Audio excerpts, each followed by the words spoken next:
I know. I feel like the legacy holders should be the ones who make the money. Make the money, yeah, make course, make the turnaround, right? You have to pay your dues with anything you do in life, man. Yeah. There's too many of these little fake ass chumps out here trying to sell shit and make money off the back of our tradition, of our legacy. Yeah. Killa Kela podcast. KillaKelaOfficial.com. Instagram UK Frontline. Beatbox created. Killa Kela. And we're here to talk about world music and street culture. Killa Kela podcast. Hold tight to our people's Graffiti Kings. Let's do this. Ladies and gentlemen, this is the Killa Kela podcast coming to you live and direct. Central London and Central needs to be. You know this is a subscription-based thing, so don't front, don't sleep. I repeat, do not sleep, and I repeat. Blah. Yeah, you hear it. We've got legends inside the place, boy. I can't believe it. It's like Birmingham to London. I mean, I know you, but you're local. Ladies and gentlemen, the mighty Korsa inside the ride. Repping. What are you saying?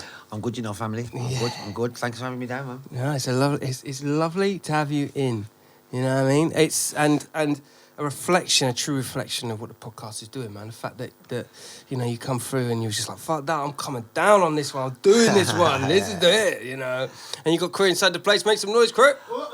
Old tight cuts, old tight Birmingham massive, old tight all my DDS brothers, old tight all FKS, NHS, nasty habits representing, old tight mega, old tight annoy, old tight all the other man them that know who they are. Yeah, hey, if you're out there, you're out there. If you're not, yeah, step back, motherfucker. There you go. Hey, listen. Oh, sorry about the swearing. No, it's all right, it's cool. It's cool. Swear what you like. You've been warned. You've been warned by the power of swearing.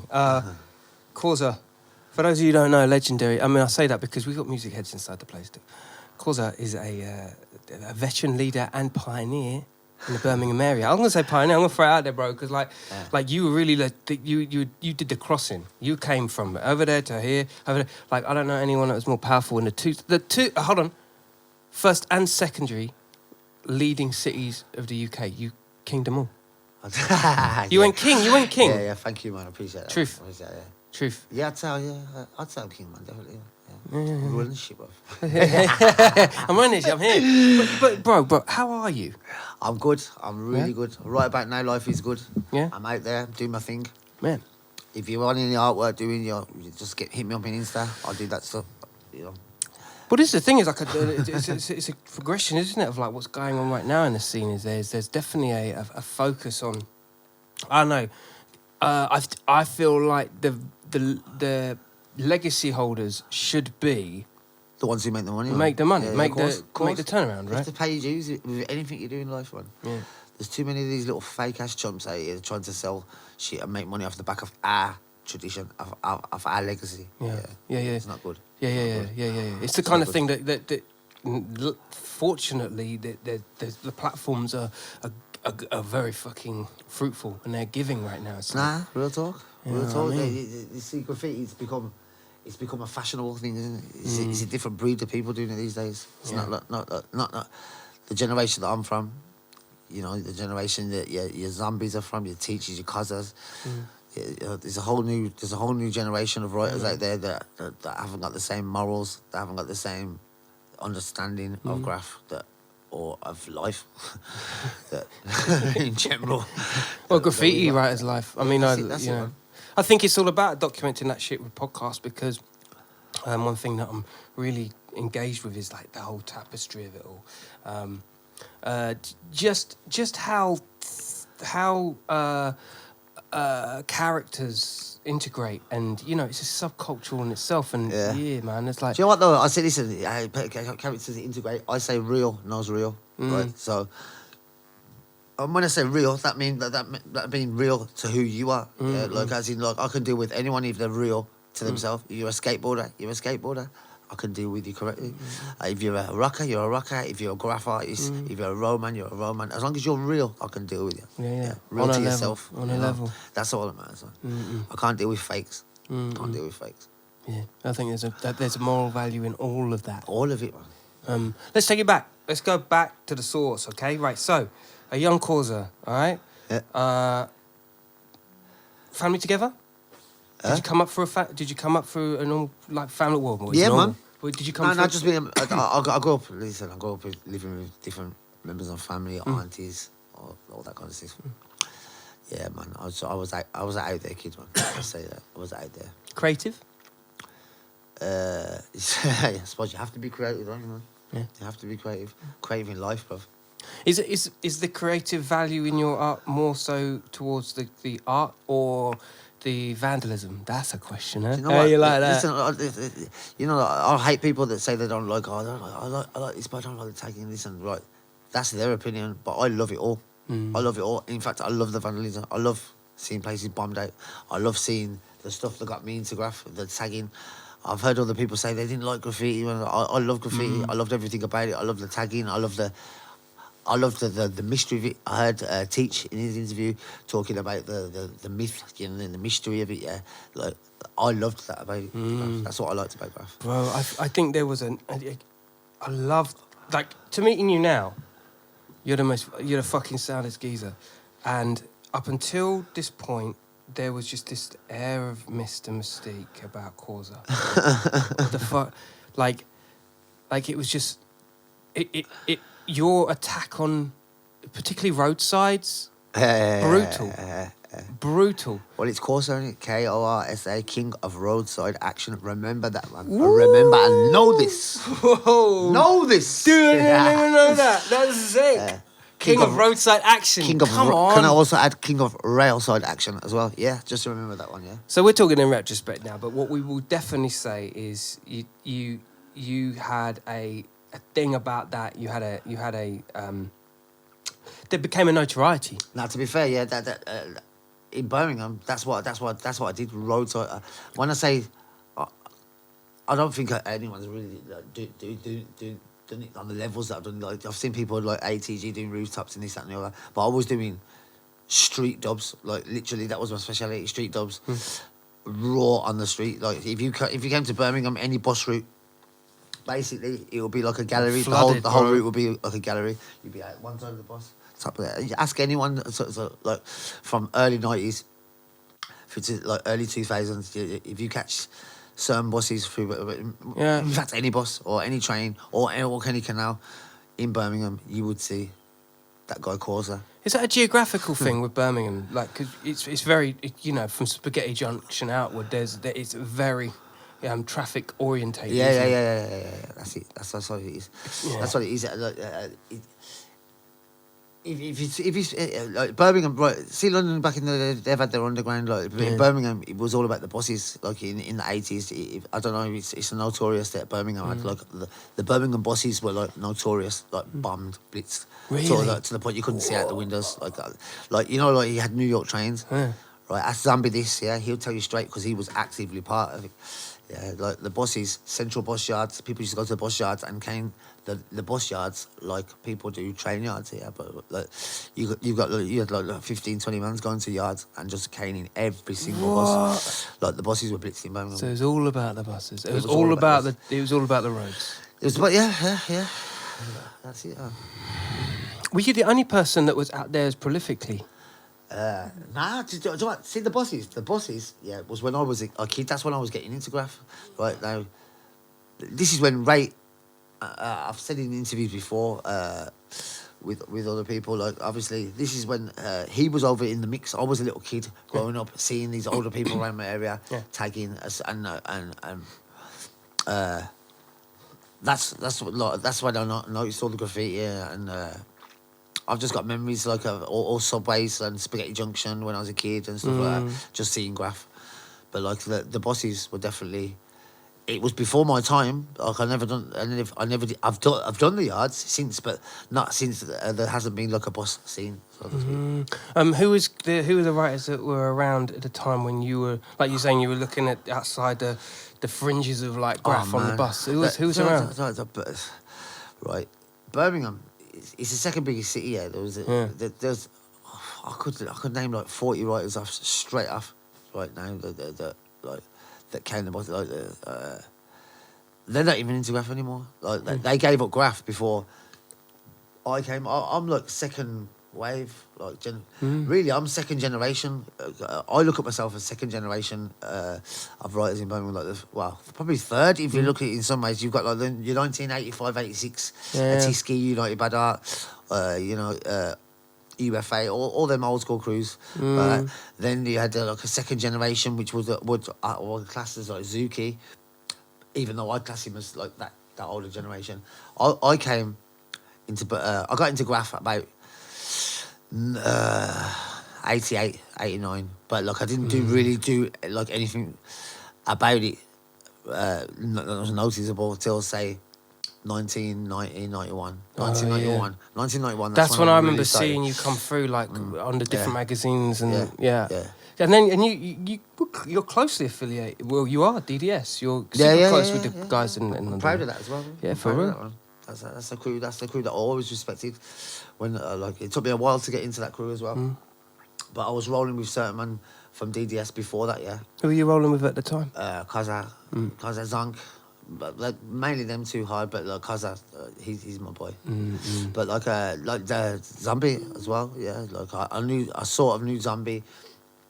Obviously, he knew people that I know around Birmingham, but bearing in mind I was a little kid. He was going out with my best friend's sister. Yeah, like I was a little kid there back then, but I remember being a kid and seeing them right rocking Brum, big dubs, like smashed the buses, all bus stops around my area, and obviously, and then he got fucked off back to London, and then that's when he must have done his DDS PFB era, like early 90s. There must have been such a absorption of having those guys come over to your city, nail it, and then have the remnants after. That must have been crazy. I'd say right, the first DDS writers that I remember that just stood out for me, and he's still one of my favourites. Is like Shoot, right. Like when he used to come down, like I was coming around around 92. 93, I was coming down, but like I remember around 1992, Shoot and Noise came to Birmingham, and like that had a big impact on me and my graph and my style of graph and what I'm into. They smashed the life out of Birmingham completely. I don't know what they was doing. I don't know if it was racking or whatever, but they just seem to be fucking everywhere. Well, consistent bang. I'm talking the city centre like that. Wow. Apparently, I've spoken to Shoot since. They only came up for like a weekend. They absolutely murked the whole of Birmingham. But like, I'm talking inner city and around the city centre and all the outer areas. I think they came up on a racking mission or something like that. But then just stayed. But like to this day, like Shoot, he's one of my favourite writers, and I've got a lot of respect for that guy. What he's done, his throw-ups, his style. That man's a fucking legend. So these were definitely like people that you'd grown up like seeing, and I grew up like obviously you got your Birmingham writers, your old school writers, yeah. But like around the time when I really started going out bombing, and it was around that time like 92 when I really like started fucking like taking my graph seriously, talking like it was on my mind 24 hours a day kind of thing. Yeah. Like Shoot and Noise, like I said, they just confirmed DDS. And Noise as well, yeah? Noise, yeah. But apparently, I think not long after, he's meant to go to America or something like that, I don't know. But he was always a good quality painter, Noise was as well. What was the addictive quality that you kind of, you adopted? What was it about it that was so like, I got to do this? I'm into art anyway. I'm a creative kind of person, so with the graph, I don't know. It just gave me something like, to focus on, I suppose. I just find it interesting. If I went sketching, I was racking. If I wasn't racking, I was painting. If I went painting, I was on my way to go painting or planning on this. The lifestyle really dictates like how much you are creative, doesn't it? That's what's mad. Yeah. Like I said, I like art anyway, but I like art in its right context right now. It depends.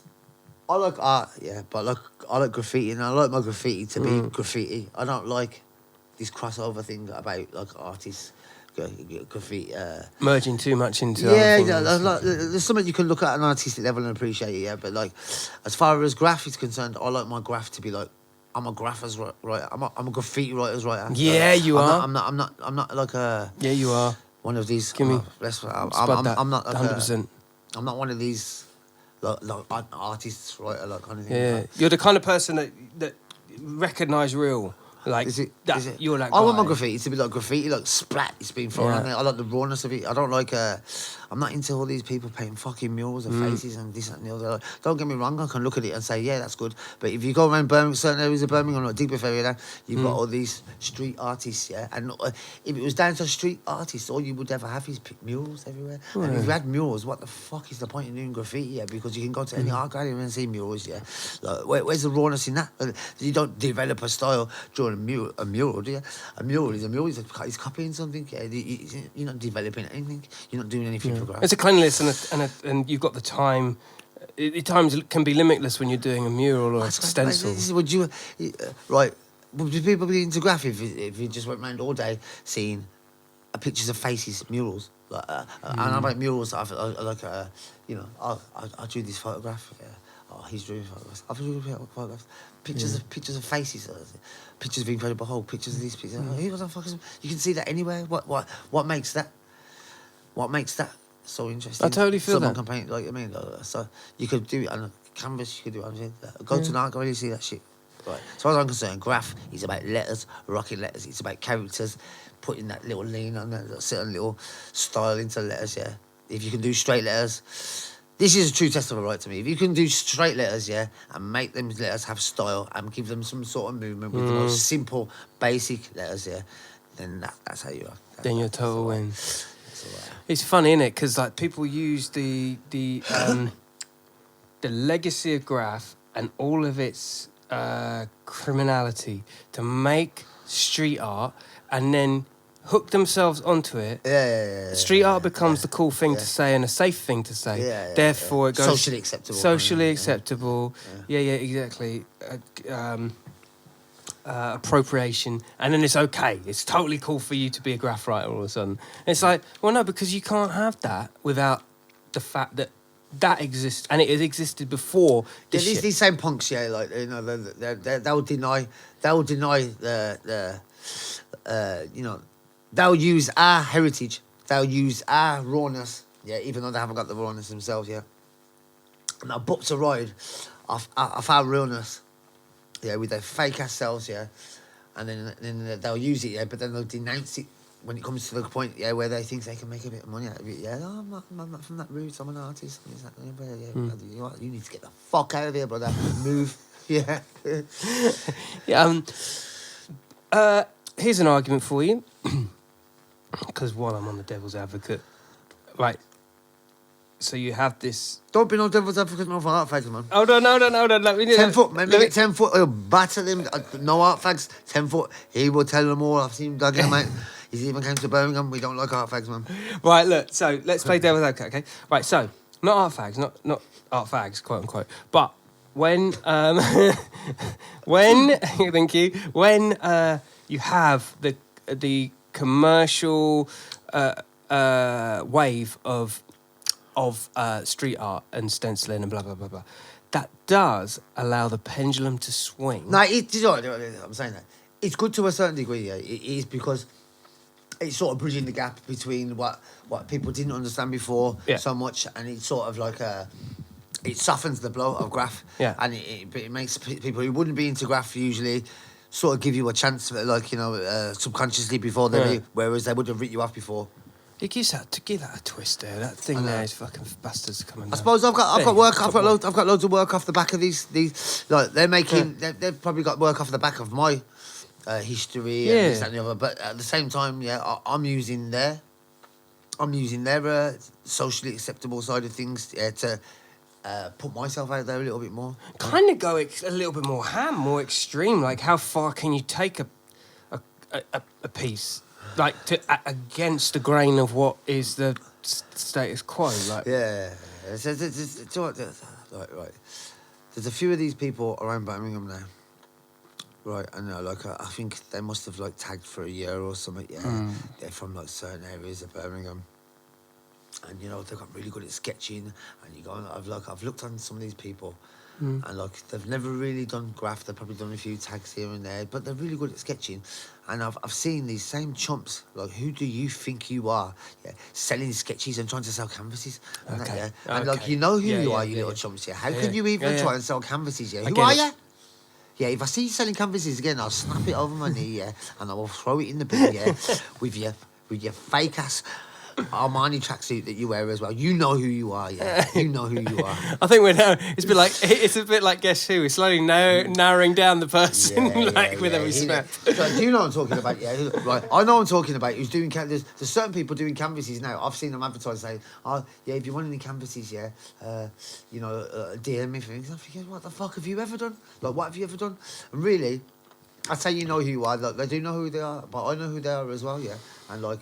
I'm talking to you right now, directly, yeah. This guy doing sketches, yeah, you're quite good at sketching, yeah. And I want to be fucking coming on Instagram, yeah, with your whole page full of sketches, yeah. Who wants these sketches, man? Get a grip, get a life, and get out there, get some spray cans, and learn how to be real, you little chump.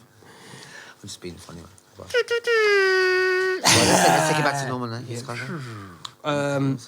You're fucking right though in terms of legacy, getting their hundreds on when it comes to paying back for the things that, like, I've had enough people come on here. Like, Teach is a great example of somebody that, you know what I mean. He's got the whole Maharishi thing popping, and this is just like it's next level. It's just next level, and that is a work that to me is like. I've got a similar thing going on with poetic, man. I've got a similar thing going on right in Foot Asylum now. Yeah, there's a mate called Hoodrich. Yeah, he's a Birmingham clothes designer. Yeah, local lad. Big up Hoodrich. Hold tight, Hoodrich. Right, a few years back, he got in touch with me. He's only a youth, but he's an ambitious youth, yeah. And he got in touch with me saying, "Look, you're a graffiti legend in Birmingham, yeah. Could you do me some design work?" Blah blah blah. I told him the prices. Sick. I met him up at Star City. I took some design work for him, and like basically, I don't know that I said like he wanted like 4 or 5, but basically, I give him all the designs and I give him for cheap. I said, "Listen, right." I can see where you're going and what you're doing there. I could see that this guy was ambitious and, like, you know, from his Insta and from his WhatsApp, he was serious about what he was doing. Yeah. Fast forward, I said to him, all I would say is, yeah, when you make it, because it was inevitable this guy was going to make it, yeah, bring me through, yeah, remember me. And then fast forward 3-4 years, I'm going past Foot Asylum and I see him Hoodrich in there and I'm like, whoa, Mikey, you made it, man. Looking at his Instagram. He's blowing up the spot. I messaged him not long ago. Yeah, no, I seen one of his posts on Instagram and I messaged him just suddenly after and said, "Oh yeah, I see you finally made it, man. No, you know, congratulations. You know, if you man, I know. If you remember the conversation I had with you, like I asked you to bring me through when you made it. Like, hello, bring me through. Hi. Nah, but do you know what? Surprise! I thought to myself, do you know what? He's probably got somebody else doing his Instagram, like taking care of that now or whatever. But listen, the next day he messaged me back. He's like, "Yeah, of course I remember, man. I remember you, Korsa. Like, you know, you need to come and speak to me, and we can sort of talk about what we can collaborate on or do something, and let's see what we can do. Come to the offices." Now that's good. That's the way. Similar kind of thing, like I mean, but that's the fucking way. Yeah. And things just seem to be falling into line. That's just, I don't know what's going to go on, but let's hope. Dealing with fucking legends here. There you go, man. At its peak, 1995. Let's talk about that. This was, for me, this is where I definitively... 1995. Yeah, fine year for me. That was the peachy year for you, bro. Yeah. Like, you were going in. 95, I was murking, man. You were murking. I remember seeing fucking, like, Graftism, fucking, what other ones were there? Yeah, Graftism, yeah, man. You know what I mean? Like, these were like portals. Like, you've got to remember, I'm a writer from Birmingham as well, yeah. Yeah. I was coming down to London, like, there's other totally. people that were getting robbed, like bumpkins or whatever, you know. I might have been a bit of I was never a bumpkin, man. I've always been real, man, you let me know.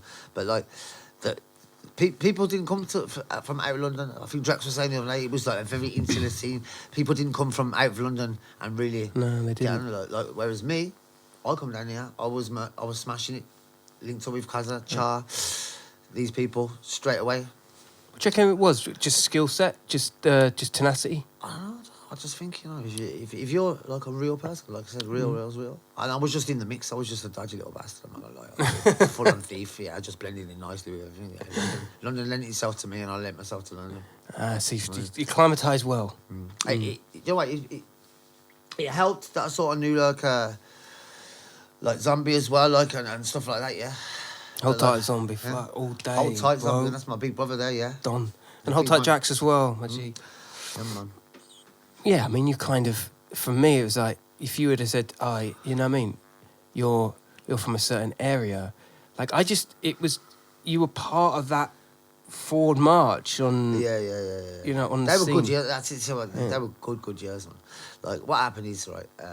Wimbledon, used to be the writers' bench. Yeah, this is only times like 95, 96, 97. Wimbledon was the writers' bench, end of the district line, overground. We used to run on trains between Clapham Junction, London Bridge, Waterloo East, blah, blah, blah, this, that, we would be running on overground, underground, racking, stealing. We'd all meet up at Wimbledon. You're talking 15, 16, 20 lads landing on shops. How old were you at that time? You was young. You must have been young. Yeah, I was about 18, 19, and so I think Kazan and that was about 16. I was only a couple of years older than him.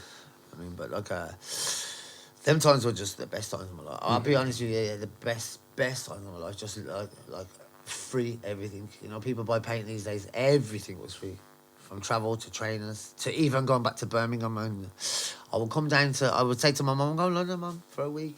That takes a lot of mojo to go from fucking London to Birmingham on your ones for free. Well, do you know what? Initially, I linked up with these right called Flea, DOA, and not Meffa, South London, Meffa. Meffa is from Neasden, yeah. His name was Neasden, we used to call him, yeah. Good guy, yeah. And basically, I used to hook up with them. They had a little flat in London Bridge, but like, they was into graph, but they weren't as on it as I was. And I used to come out around 95 and do things myself. Like, you know, I remember doing like Blackfriars tracks on my own, Blackbusters up there. Yeah, I eventually done that the bridge with Zunk and that as well. But like, hold on, so you were doing missions on your own as well? You got to know That's how I knew Char through Char is Irie. Yeah, I knew him through Flea and everyone. Yeah, and then eventually he's the one that hooked me with Cos. And then from the day I met Cos, it was all over from then. It was all over. That link up there solidifies one of my good friends in life. Wow, and that's really what... Not just Graff, he's a good friend of mine. Good peoples. Good peoples. Militant people. Yeah. Real people. But this is the thing, it's like, you would never... I mean, let's look at it, like, the legacy alone, you know what I mean? Like, what came after that? I mean, there's no question whether it's Birmingham or here. It went on for years, like, from them times. Yeah. It just went up and down. And, like, I remember, I think it was, like, around 96 times, because I got put, like, in DDS and everything. I think it was on his birthday. And then Zonk and that. But these times, Cousin Zonk, like, oh, man, they're just, like, Zonk, next level. This kid was just next level. I rated him so much. I remember, next level in terms of technicality or nah, he always had a good endurance? side, but he just had that edge about him. You know, some writers, you look at a lot of writers that haven't got that natural flow, that edge. Zonk had it, man. Cos got his own shit going on. He's always had his own shit going on, but he's unique. It's funny how you get into like the characters of... I mean, we're getting like the character of you now, and we've had all these different people on the podcast, but what's really interesting is looking at the character and then looking at the graph. It totally makes sense. Do you know what I mean? It's like Cos can only be Cos. And his paint reflects that. Yeah, man, definitely. And the same with Zonk. It's true, it's true. It's true, and I love. That's what I'm loving. Because he's sick. Like, listen, right. In his own way, I almost look at some of his films and things like that, and think he's done it by accident. Like, you know, like, you can't do that. You don't do that. He defies rules. But it works for him. Yeah, and even if he doesn't work on the odd occasion, yeah, because he's a little sicko. Yeah, but like this geezer, yeah, he's like. He's done what Tuck's done, yeah, and more. Yeah, that's so fucking true. And more, I mean, because because he will have his throw up, yeah. Once he's perfected that throw up that he's got, like that's his throw up that he's running for a year, until he gets a new thing, yeah, and then and that becomes imprinted on your head. Like once he gets his new throw up, yeah, he's out there. When I first looked at him, it was Kosa, COSA, written in curly style. I remember up London Bridge, Waterloo East, all the tracks like up there. He done all them, yeah. And the only few writers that I'd known to what them tracks were like Choke, and then back in the day, they were the only people that reached up the Iron. Yeah, he had a few things up there, yeah. But like Kosa had reaches up there. This is like fucking wow. These tracks here, there's nowhere to hide. So true, and I'd not ever thought about it. Like now, as you was talking, I was thinking back to like the delivery. If you of remember each for thing. years up them track sides up there, yeah, I remember the only few writers that had reaches up there was Choke, yeah, and he had sick reaches up there. I always thought he was a really good tag with his big curly ears, yeah. And then because I walked same tracks, man, because I murked it on a different level up there, like and all on the metal ridge, the bridges and everything. Yeah, there's nowhere to hide up there, yeah. And these are times that when I first met him.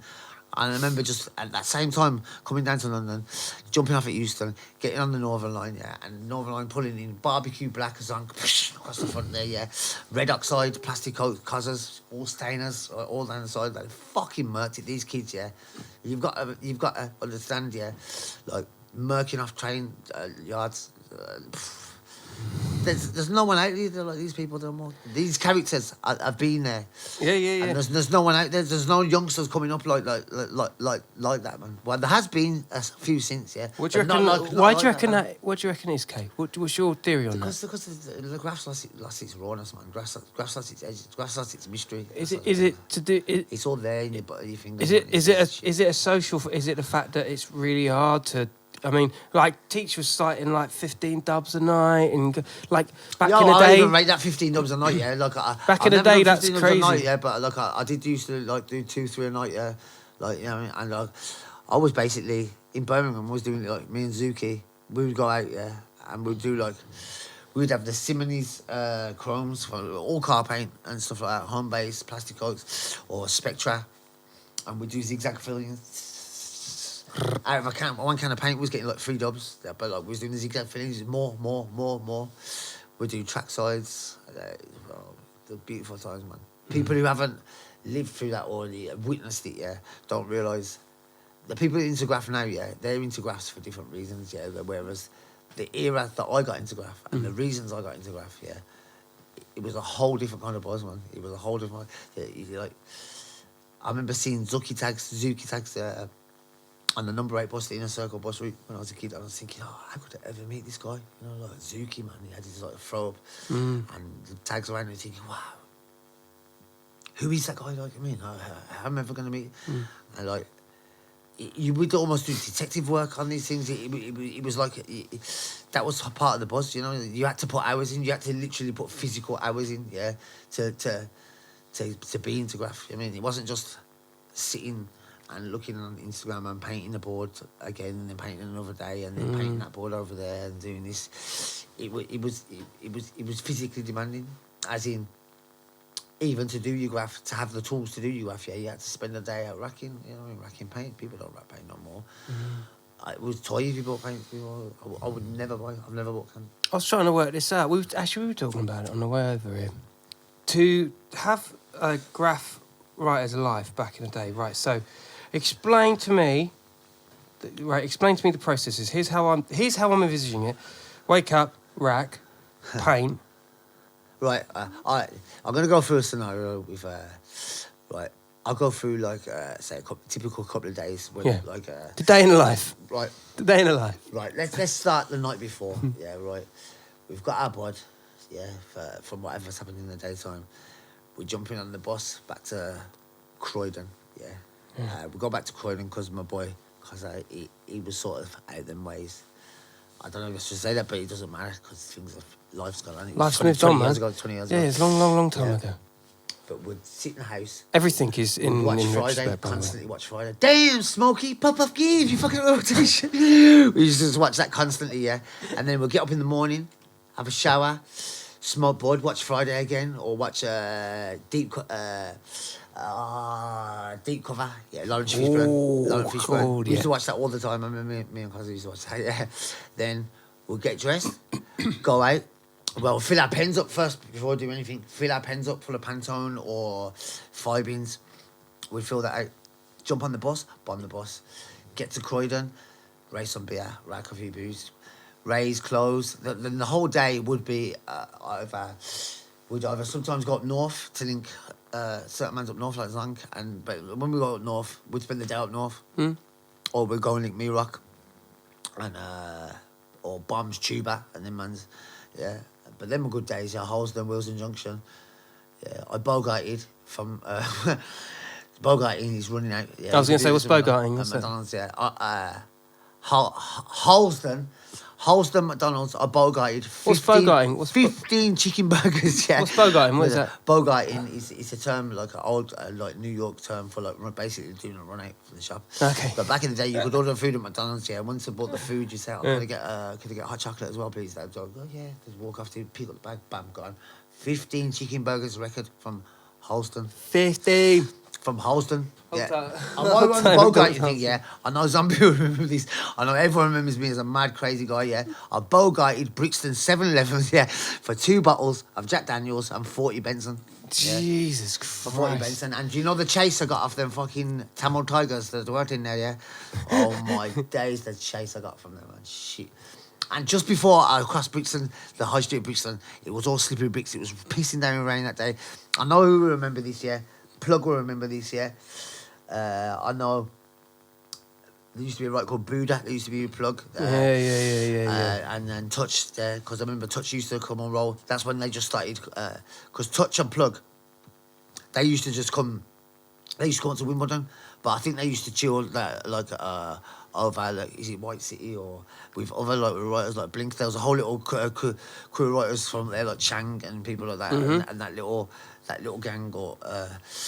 And Touch used to write with all them, but then they started coming over down south with us, and like, you know, and then yeah. Fuck. But like them days when Fume was absolutely fucking murking the life out of London, like murking. Yeah, he's always been king of like. Fume, man. Yeah, man. My Muslim brother, bless inshallah. Old type Plug. Yeah, you know that. I mean, these are all in retrospect again, as I'd like to, confirm again, because, like you say, you don't get that level of You dedication. don't, man. Listen. Look, Graff can't be half as exciting for these new writers as it was for me. Like, it was an invention, man. Like, I would. There's definitely It's an people that are adventure, still out there doing it like no, that. there is no, but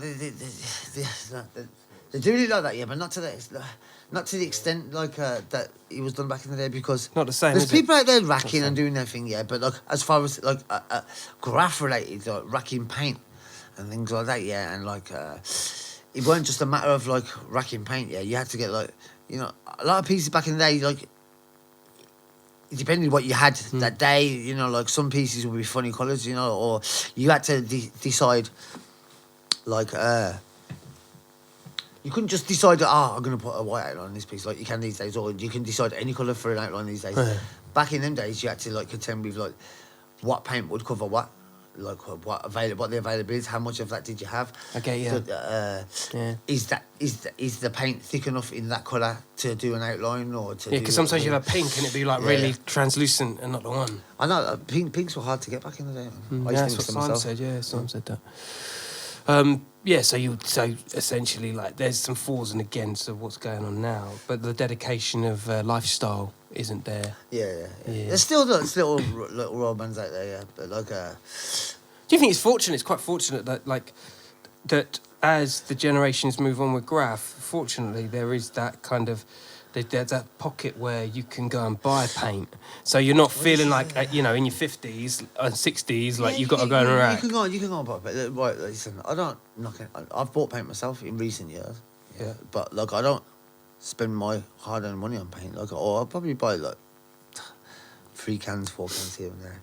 I still rack paint. I do. I still mix it up. You know, but a lot of my paint comes from commissions. Like if I do a graffiti job, I'll overorder on paint. Yeah, there's no way that I'm spending like money on paint that could be spent on other things. I know you're a massive music head, and we share a very, very similar door opening of like rap music. Massive into your like, If you look at my early pieces, yeah, a lot of them had Wu-Tang W's on it, yeah, because I was massively inspired by Wu-Tang. On the way down here, we was blasting it like, some of 36 Chambers, The Mystery of Chess Boxing, all that kind of stuff. Grave Diggers. Redman, Grave Diggers. Redman, Mob Deep. Yeah, Mob Deep, man. Yeah. OC. I remember you had OC, you had Jesus, OC. He was all right. He was all right. I remember Time's Up was a tune. You had the boot camp clique. I remember you had the, all the West Coast. Smith and Wesson. Smith and Wesson. That whole, the Smith beat and miners thing, that whole area. That time was just... Hip hop was.